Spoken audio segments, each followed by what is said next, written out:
तो सुपरमैन का trailer drop हो चुका है और आई नो थोड़ा लेट आ रहा है ट्रेलर ब्रेकडाउन। तो ट्रेलर में हमें इस बार मूवी की प्लॉट के बारे में काफी चीजें पता चल रही हैं जो पहले हम सिर्फ गेस कर रहे थे। गेस भी क्या करेंगे, बिना वजह डेविड कॉरेंसवेट के सुपरमैन को गालियां दे रहे थे, लेकिन अब लग रहा है कि हाँ भाई मूवी जबरदस्त हो सकती है। तो let's discuss some details we see in the trailer and what we can expect from the Superman story. Keeping the spoilers warning, this is safe, welcome to nerd fiction.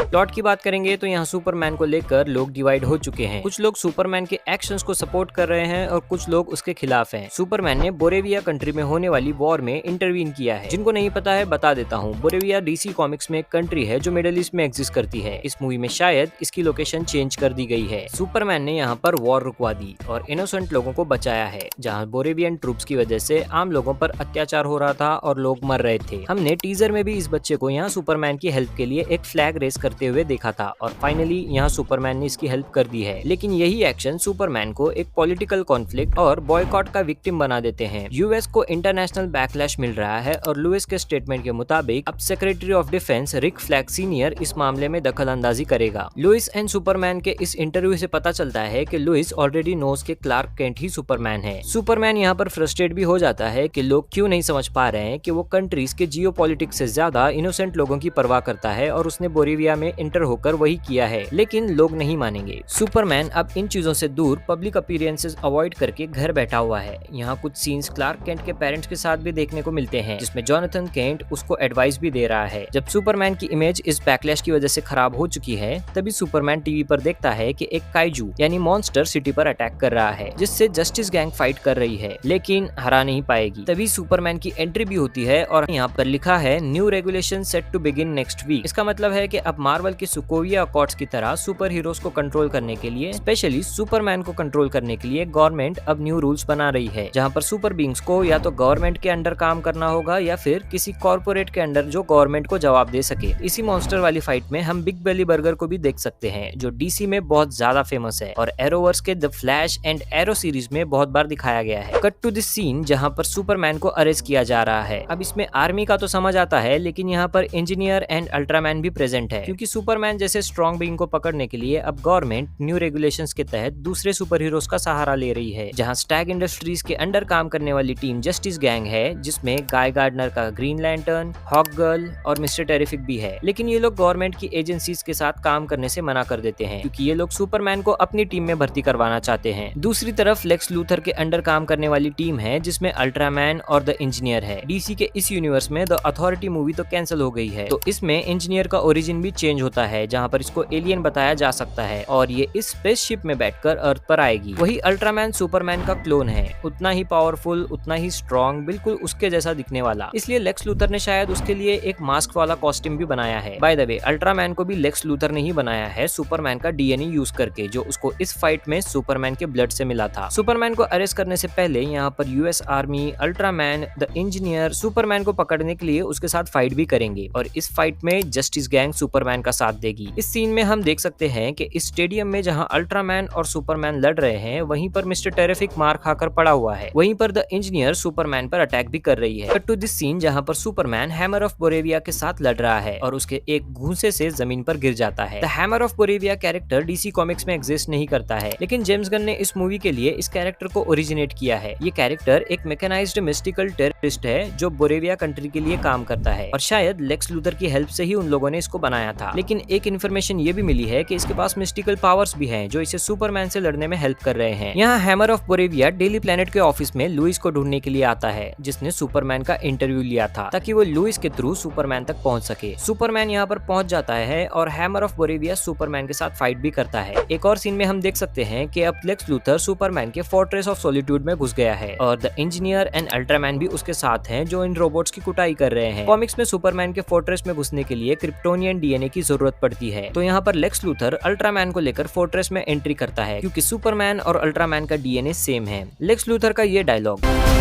somehow become the focal point of the entire world's conversation. इससे पता चलता है कि Lex Luthor का इतना smart होना और rich होना उसको वो अटेंशन नहीं दे सकता है जितना अटेंशन सुपरमैन को अपनी ह्यूमैनिटी की वजह से मिलता है। यही रीजन है कि लेक्स लूथर हमेशा सुपरमैन का एनिमी रहेगा। लेक्स लूथर के पास प्रिजन भी है जहाँ पर ये सुपर बीइंग्स को कैद करके रखता है। एक सीन में सुपरमैन यहाँ भी कैद करके रखा गया है, लेकिन सुपरमैन जैसे बीइंग को यहाँ पर कैद करके रखने के लिए लेक्स मेटामॉर्फो का यूज कर रहा है। मेटामॉर्फो जो अपनी बॉडी से क्रिप्टोनाइट का एक एलिमेंट कंपाउंड मिमिक कर सकता है और इसी कंपाउंड की वजह से सुपरमैन यहाँ पर कमजोर हो जाता है। इस मूवी में हम शायद मेटामॉर्फो का हृदय परिवर्तन भी होते हुए देख सकते हैं, जहाँ पर सुपरमैन अपनी स्पीच से रेक्स मैनसन AKA मेटामॉर्फो को उसकी पुरानी लाइफ के पर्पस के बारे में याद दिलाता है और वो क्रिप्टोनाइट को हटाकर सुपरमैन को फ्री होने में हेल्प भी करेगा। मुझे ऐसा लग रहा है कि इस मूवी का मेन विलन आखिर में सुपरमैन का क्लोन अल्ट्रामैन ही बनेगा। जब सुपरमैन लेक्स के प्रिजन में बंद होता है तब लेक्स अल्ट्रामैन, जिसकी शक्ल क्लार्क केंट से मिलती है, उसको यूज करके सुपरमैन की इमेज को और भी ज्यादा खराब करेगा। तो स्टोरी इसी तरह मूव करेगी जहाँ सुपरमैन का इस कैंसिल कल्चर से रिडेम्पशन, अपने सेल्फ डाउट से उबरकर ह्यूमैनिटी के लिए अपने एक्शंस को जस्टिफाई करना और फाइनली एक बड़े थ्रेट से ह्यूमैनिटी को बचाना। सुपरमैन DCU के फर्स्ट चैप्टर में एक अच्छी शुरुआत देगा। तो एक हीरो जो कॉन्सिक्वेंसेस की परवाह किए बगैर लोगों के लिए होप बनना चाहता है, जबकि लेक्स लूथर और उसके जैसे कई लोग सुपरमैन को ह्यूमन तक नहीं मानते हैं। तो ऐसे में यह मूवी सच में सुपरमैन को होप फॉर ह्यूमैनिटी बताएगी, जो कि जेम्स गन ने प्रॉमिस किया था। लेकिन अब भी कुछ क्वेश्चंस बाकी हैं, जैसे कि इस हीटेड इंटरव्यू के बाद लुइस एंड क्लार्क का रिलेशन कैसा होगा? क्या हैमर ऑफ बोरिविया सच में लेक्स लूथर की क्रिएशन है? इसके अलावा भी मूवी में बहुत कुछ अनकवर होगा जो शायद हमारी इन थियरीज को कम्प्लीटली रॉन्ग प्रूव कर दे। मूवी के एंड में इन कैरेक्टर्स का फ्यूचर और सुपरमैन का DC के नए प्रोजेक्ट्स में कनेक्शन भी पता चल सकता है। इस मूवी का budget almost $400 million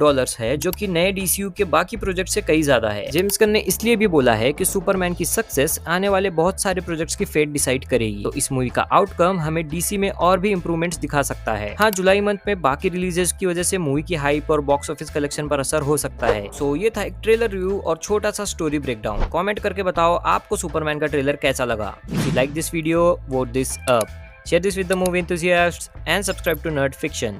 This is Saif signing off.